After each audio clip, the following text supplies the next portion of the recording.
What's going on, world? And welcome to Clearing the Wreckage Podcast. It's the voice and your host, Kareem A. Rashid. And once again, I don't know what you got going on. You could be getting on the toilet, or you could be getting off the toilet. Hell, for all I know, you could be wiping your tushy.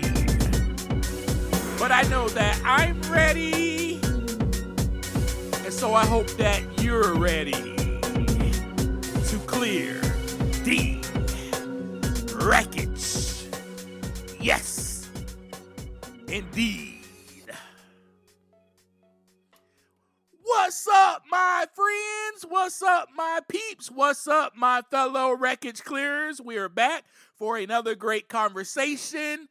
Yes, I'm so happy to meet with you. Every time that I meet with you, I'm elated, I'm joyful, because I know that we are clearing the wreckage together as one. Yes, that is what this is all about, this journey that I am having alongside with you. We are partaking in the same journey. Those of you that are part of this community are partaking in the same journey that I am in, because I get to share with you my experience in hopes that it will actually produce in you or spark a catalyst to start clearing the wreckage and just giving you a little bit of light and insight. I am not Mr. Know-It-All.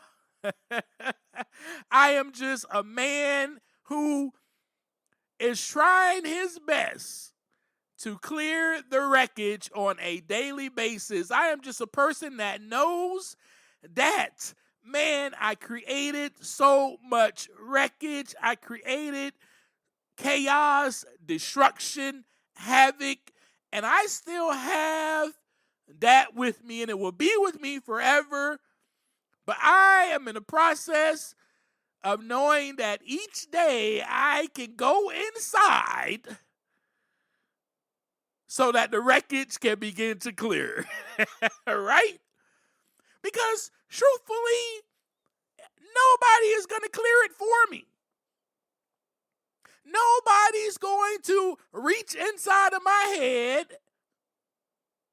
and get out all of the wreckage.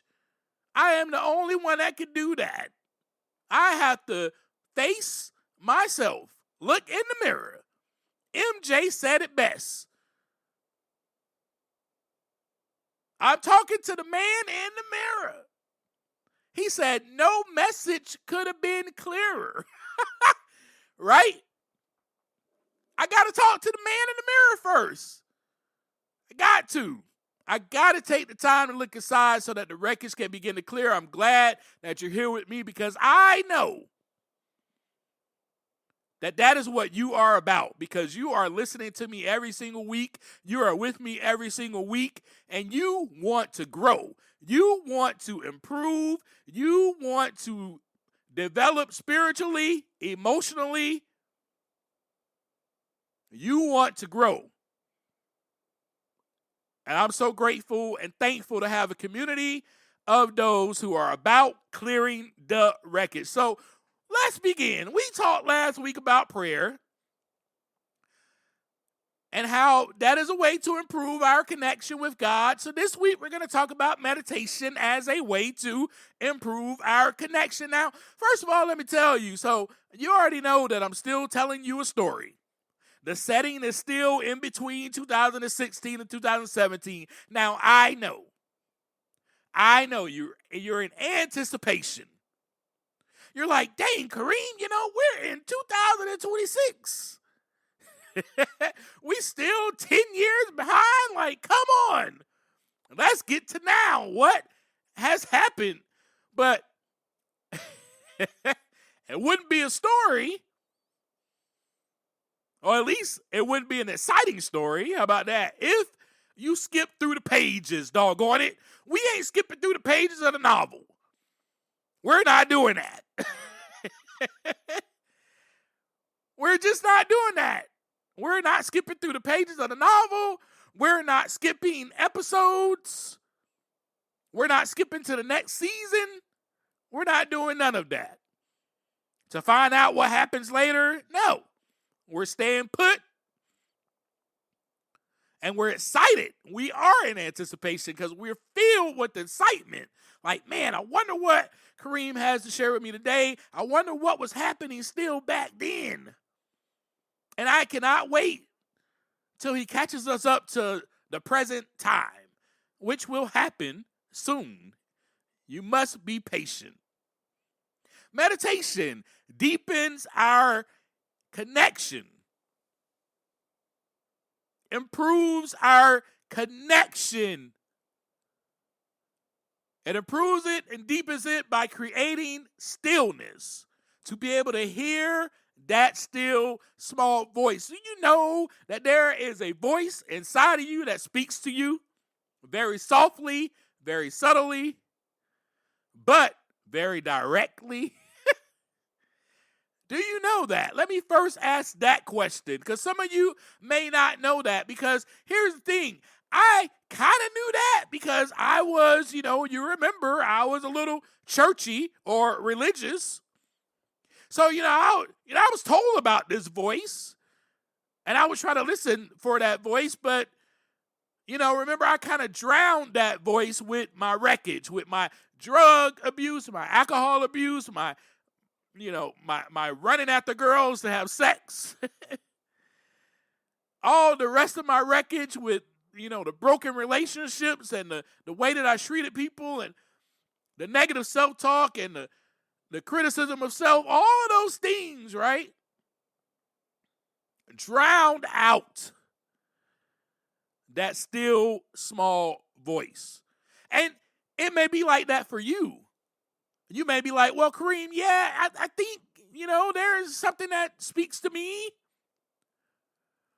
But, I hear this other voice that's very loud. The voice that tells me there's danger. The voice that tells me, wait, nope, don't do that. Because you're going to fail if you do that. That voice. Nah, don't do that, man. You're going to fail. You're not going to win. That voice is very loud. Or you may have the same voice that says, oh man, I don't know how I'm going to be able to pay this bill. It's due in 2 days. I don't have the money. Oh my gosh, what am I going to do? And then you have the voice that says to you, oh my gosh, well, I guess I'm just going to get my lights turned off. Oh man, I guess we're not going to be able to eat. You have a voice that's worried constantly about money. That voice is very loud. You have a voice that's worried about what other people think of you.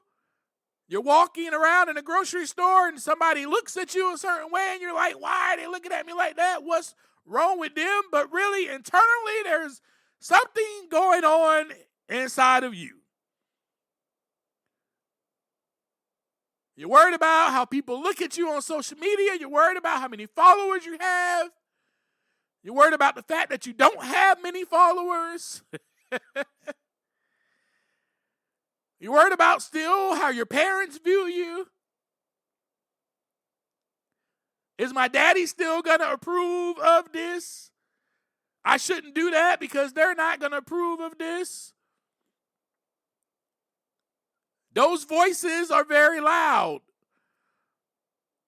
That small voice, though, is very still, very subtle, but very direct. Now, I wonder if you can hear that. But see, for me, I drowned it out with all of those concerns and fears that I just exposed to you. That was me. So you thought I was talking about you, but remember, we do this together, clearing the wreckage together. I can only share with you my experience. That voice is so loud. And it was very loud back then. Very loud back then. Now I'm able to hear the still small voice because I got a tool that I can use, and that is meditation to improve my connection with God, right? And meditation just cultivates stillness and presence. Silent to listen. Remember that? We talked about that before. If you've been with me this whole time, you've heard that conversation already. In order to listen, you must be silent. Meditation quiets the mind and allows us to feel God's presence and experience that peace. It's almost like the clutter, the wreckage, the thoughts are not that they're not going to be there, because they're going to be there. So meditation is about sitting still and hearing those thoughts, because they're going to come in, because your mind's not going to shut off. Those thoughts are still going to come in, but not taking the time to judge those thoughts or analyze them. Just letting them come in and go right out. Meditation creates that receptive space to hear the Spirit's promptings or the nudges, which leads us to better decisions, less anxiety, more discernment, and wisdom. I did not know none of these things about meditation. You know, when my mentor told me, hey, you know, now it's time for you to learn how to pray and meditate to improve your connection with God. The prayer part, I was like, yeah, I can do that. Anybody can do that. All I got to do is open my mouth and say, hey, God, this is what I need, right?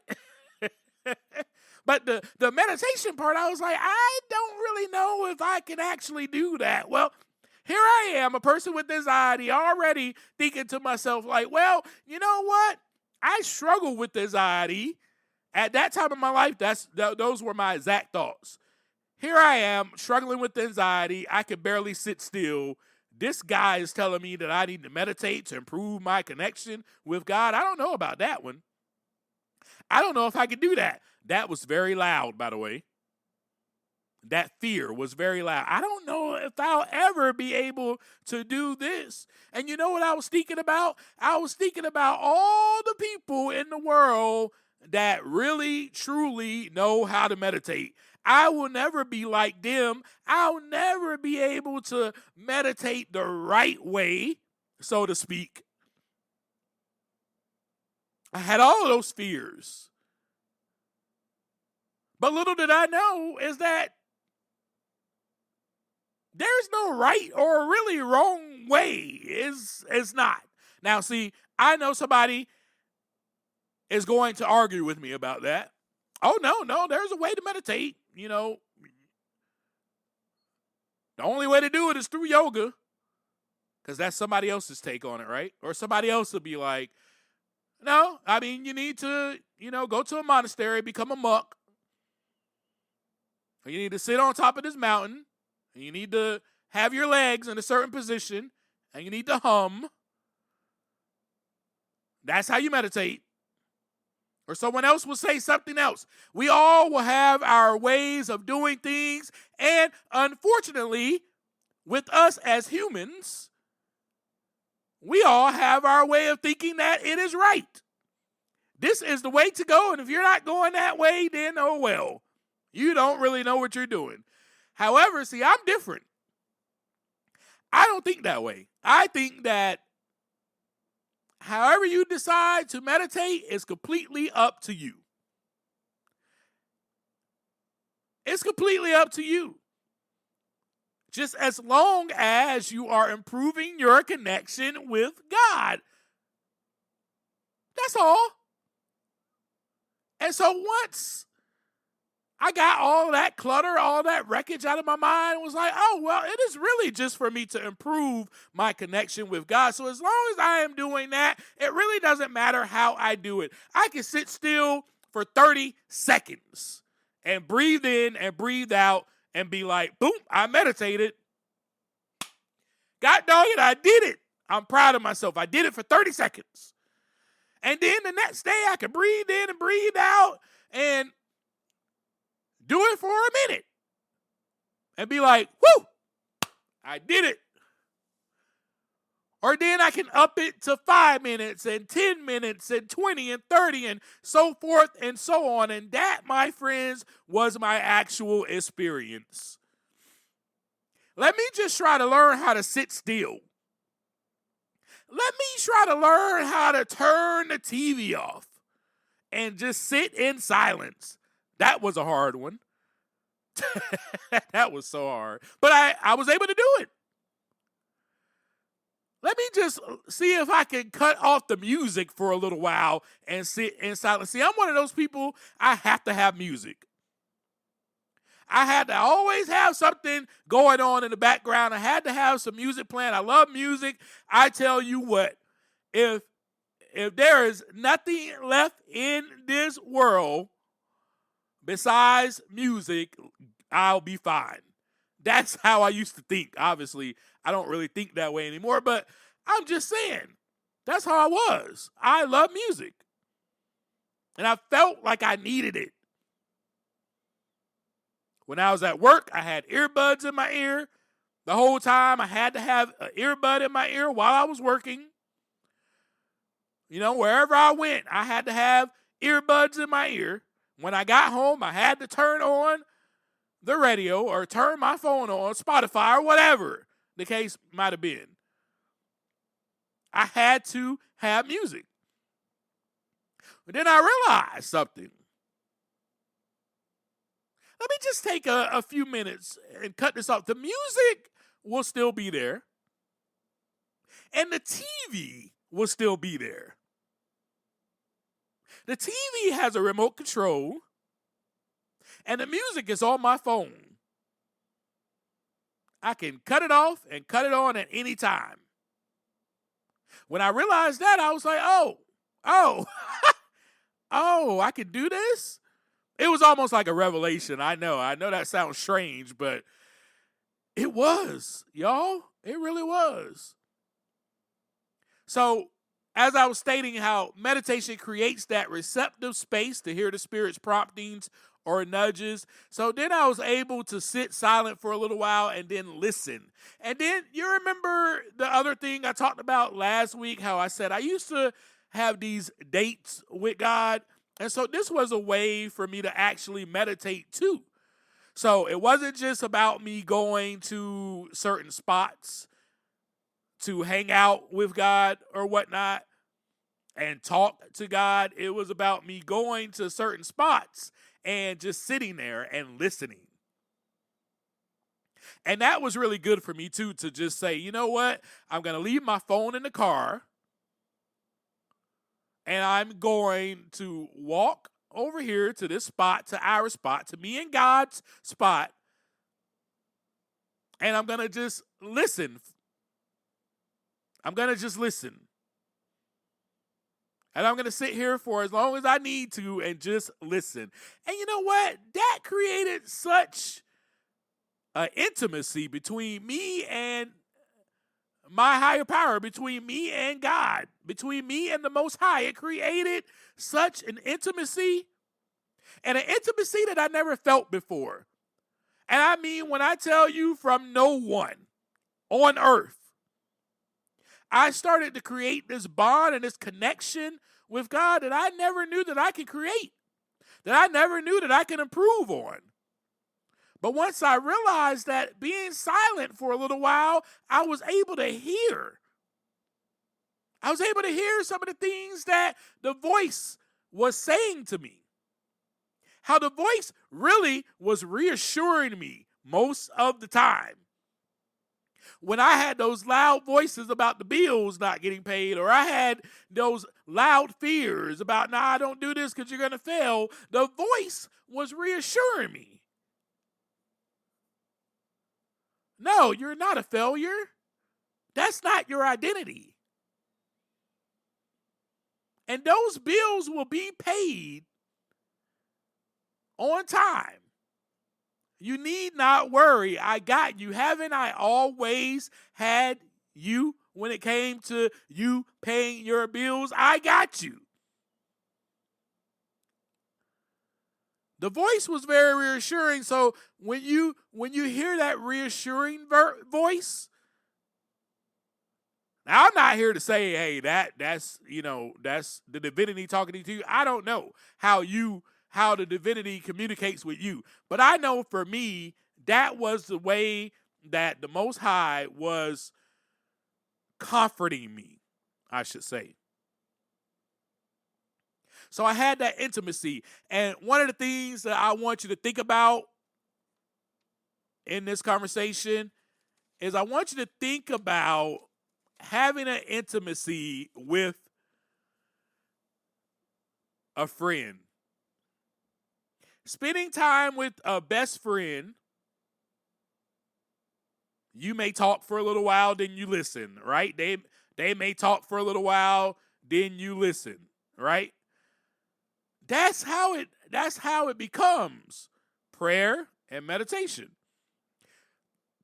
So through the meditation, I was learning how to actually listen. Meditation also, one of the ways that I meditated, at least, I would meditate. There was a lot of ways that I would start meditating. I would start meditating because, I was Mr. Churchy for a little while. So I would take certain scriptures and I would take those and I would meditate on those.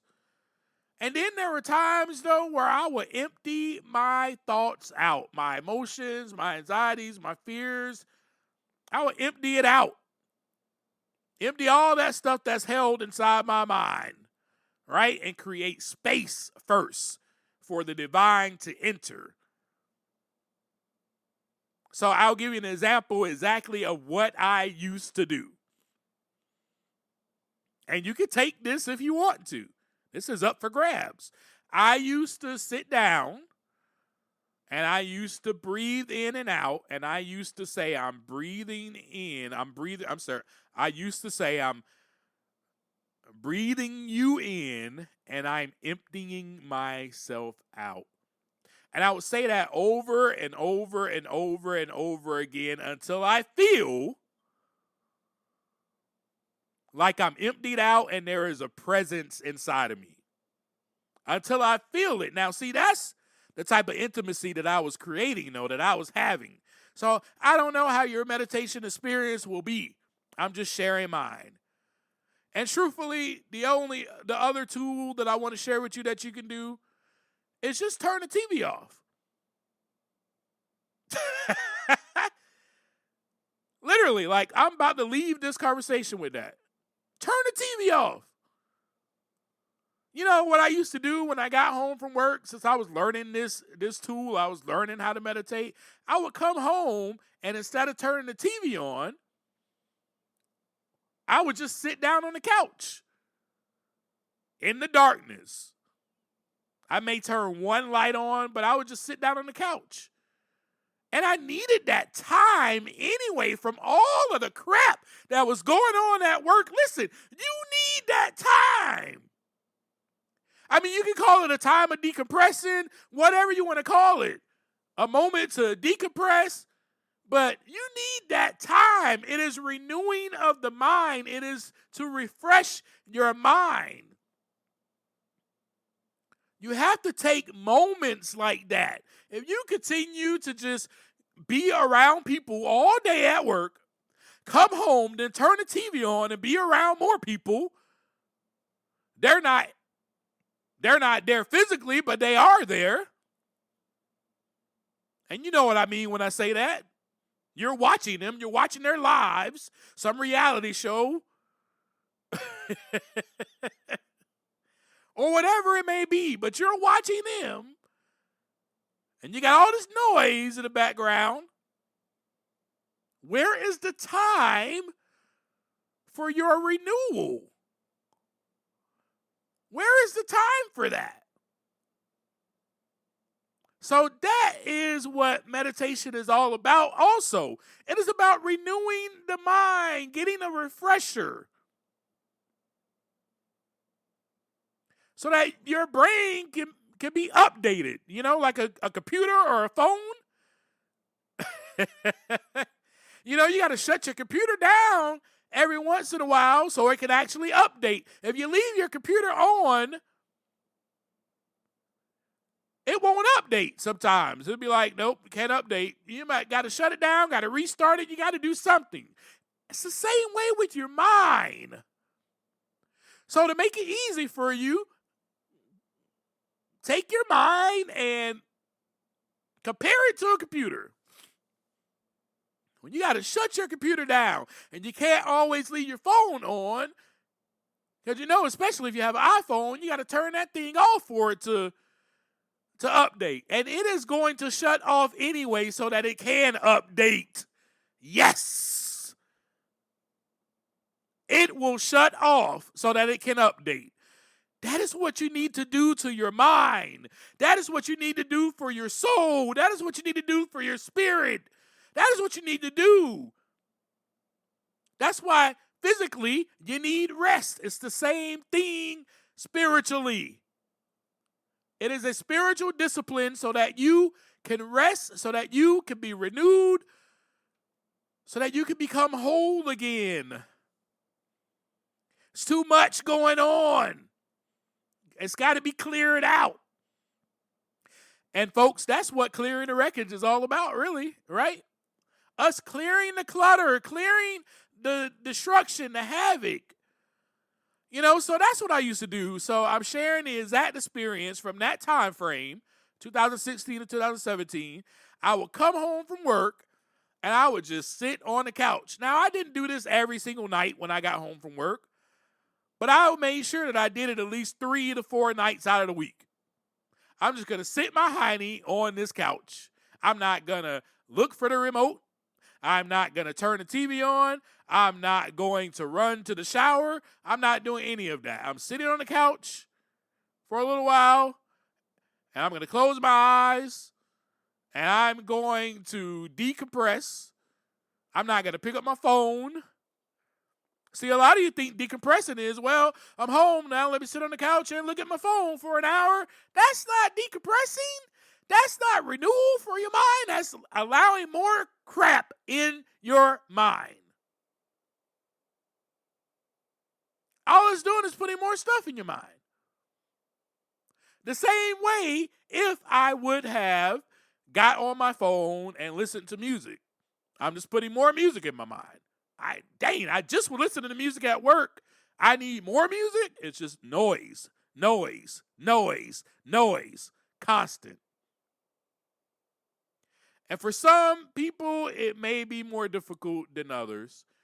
For me, but I had to take baby steps, and that's what I'm sharing with you. So take the baby steps of just getting off from work and sitting on your couch for 2 minutes. No phone, no TV. Try it for 2 minutes. And breathe in and out and notice your breath. Notice that you're breathing in and notice that you're breathing out, which creates gratitude, right? Just for the very breath that you are breathing in. And then if you want to use what I used to do, I breathe you in and I empty myself out. Go right ahead. It's yours. We are one in this. We are one in this. We're not separate. I want you to have a connection with God that improves on a day-to-day basis. Because that's what I have now.